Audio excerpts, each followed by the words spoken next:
breaking the fast. So as I continue to record for the book, Feasting and Fasting, What Works, What Doesn't, and Why, we're into an important part right now about breaking the fast. As I was driving home from church on the 22nd day of my fast, I felt a tremendous peace about ending the fast. There was also a sense of accomplishment. I no longer had any motivation to fast.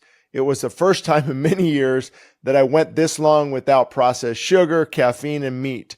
The breakdown was as follows: 14 days of drinking water out of 22 days. The last 9 were consecutive water days, and my weight dropped from 204 to 189. Refeeding the body was difficult. I ate some fruit and vegetables with organic hummus, and I had to leave the kitchen and do something else for a few hours. I reintroduced food very slowly, but it was not as slowly as I liked. Over the next few days, I had papayas, oranges, strawberries, nuts, and many vegetables, and I did eat more than I should have, and my stomach paid the price. It's something you need to remember about refeeding. You have to be careful. You have to introduce food slowly. And they recommend, if you go 3 or 4 days with just water, I'd recommend 1 day of just going easy, juice and maybe a little bit of an orange every couple hours. And then if you go 5 days or more, 7 days, you got to take at least a day and a half, possibly 2 days. So the longer you go fasting, if you're just using water, then you want to be careful when you reintroduce food. You also want to be careful, even if you're doing 250 calories, 300, 400, 500, like the Buchenheimer that I mentioned, their clinic, and others, Volter Longo. If you do an extended fast of just those minimum amount of calories and mainly juice, you have to be careful as well. I remember when I did a fast like that, and it was like a week or so, I'm like, okay, I can start eating again. And boy, was I wrong. Even that little bit of food, a couple things happen. It shrinks the stomach, yes. It also changes your microbiome. All the things that are used to digest and assimilate food has slowed down. So to me, it's like restarting an engine slowly. I guess the best analogy would be like a fire. If it's getting ready to go out, what happens if you throw a whole bunch of logs on it? You just killed it. But if you do a little bit of kindling, a little bit of paper, get it going. It's kind of like the same concept for sure. So on the first day after the fast, I waited till lunch to eat. And this is a form of intermittent fasting. Obviously it's not intermittent fasting if I'm refeeding, but that's what can be a form of that. That's what many people do. They wait till lunch. Even though the fast was over, this was a critical stage. Most people go right back into bondage after fasting, but you can be different. Allow the body to continue to heal through proper nutrition. And I haven't mastered this. I don't eat perfectly when I get off the fast, and I don't think perfection is the goal, but fasting is a wonderful opportunity to break the bondage of addiction. So I wouldn't go back to coffee, even though I did a few times. I wouldn't go back to sugar, even though I did a few times. I wouldn't go back to those things that you were addicted to. You want to try to break free of those, and fasting is a wonderful opportunity to do that. Allow the body to continue to heal through proper nutrition, of course, but it's been said that low valleys often follow mountaintop experiences, so you have to be ready. And that's what happened to me, is this incredible mountaintop experience, and then I hit a valley when I started refeeding, and I even felt hormones were out of whack, maybe electrolytes for sure, and there was some.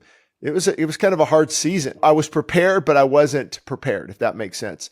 I knew that things like that would happen, and I've experienced to some degree, but it was hard getting things to rebalance out. So just be prepared for that, especially when surprises come up. If you experience valleys, even after the mountaintop experiences. So don't allow a temporary setback to become a long-term setback. Don't allow a temporary step back or setback to become a long-term step back. Get back up and fight again. Once you cave in, depression and discouragement often follow. This is when you must get back up and keep fighting. So let me give a conclusion on this fasting. Through a series of fasts over the last 2.5 years, I'm talking back now 2016, 17, 18, I went from 240 pounds to my lowest of 189. And again, it's important not to focus solely on weight, but I think we need to be good stewards of this body that God gave us. And it's not all about weight too, right? Because you can have a lot of muscle and body mass index is good. Weigh 225 pounds and have lots of muscle. But I will tell you this, as you get older, leaner is the key, because all that weight, okay, you have muscle, but all that weight is is going to affect the joints. Let me tell you about that. It's going to affect heart health, cardiovascular health. So it is, I believe it is better to go for that lean route when you can. So my current health plan is outlined in the next section, next chapter I'm going to read for you. The word diet can indicate short-term, but a short-term solution cannot fix a long-term problem. That's why diets don't work. Fasting and healthy lifestyle choices succeed when diets fail.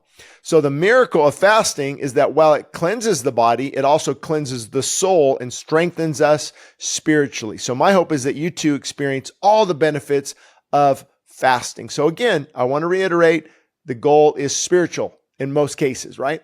But there's nothing wrong with having physical goals as well. I think it's fine. It just cracks me up. These people like, oh, our weight shouldn't matter and we shouldn't do it for physical reasons. And yeah, I got it. I agree. There are secondary benefits that are okay.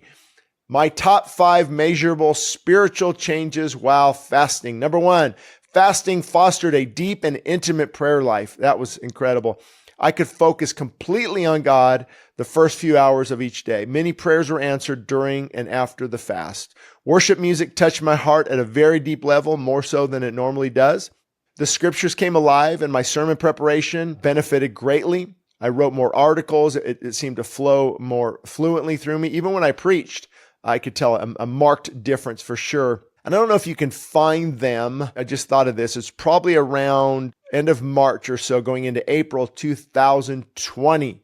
End of March, going into April 2020. I was fasting during COVID and I was preaching to a camera. We only stayed closed for a little while just to see if, was this the Black Plague or what was it? You can hear those sermons if you find them during that time period. I think it was on Revival. And it was incredible while I was fasting. And I also did it just looking into a camera like this, as I'm doing to those watching this on video. It was just incredible. The fasting really helped. And my attitude and my patience with others greatly improved. I can handle stress much easier. Now, that's a benefit later often, but sometimes the attitude and the patience gets worse before it gets better. Well, that definitely happens in fasting. You're usually more impatient and more stressed out, and the attitude is not good those first 3-4 days because you are dethroning King's stomach and he is not happy. Number 5, it was much easier to say no to temptation. Any type of temptation, it's easy to say no to when you're fasting because you're already crucifying the flesh, so to speak. So my top 5 measurable physical changes while fasting. My eyesight did improve. Blurry vision seemed to fade away. But now again, when I want to fast again, I'll actually be going into a fast at the new year. Here we're at 2024. I did a fasting podcast with someone I know, and we're going to release that also in January. Actually, we're going to release a few different new podcasts and talk about this fasting experience as well. My sleep was deep and extremely satisfying. I'll never forget the sleep on my fast. It was incredible. You just wake up, you're like, this felt great, like out of hibernation. But there were some times, if I only got 4 hours of sleep, I look at the clock, it's 2 a.m. I'm like, I'll just get up and I can't sleep too well. My adrenaline is pumping and cortisol elevation are elevated. And I just felt, it was time to get up sometimes. So that's not always the case, but many times it was. I no longer had a strong desire for coffee and sugar and processed foods, especially in the morning. I was able to wait till lunch to eat my first meal. My hands rarely fell asleep during the night and joint pain decreased substantially. The reason I say that is because that was happening to me when I weighed what I weighed. My lower back pain decreased as well, and I became much more flexible. Even reading this, I'm getting motivated because back when I wrote this, I was probably 190 pounds. And of course, after fasting and working out again, I'm back around 215. So I do want to get down to a healthy level. I just feel better. I think, again, it has to do with stewardship. My heart rate and blood pressure dropped. I was more relaxed, focused, and patient. My skin and complexion appeared healthier as well. When I resumed exercising, I could run faster, further, and longer. I don't know what the future holds, but within the last few years, I have not been sick. In the past, I dealt with chronic sore throats, nasal congestion, coughing, and colds every few months, but fasting has proven to be very helpful in this area.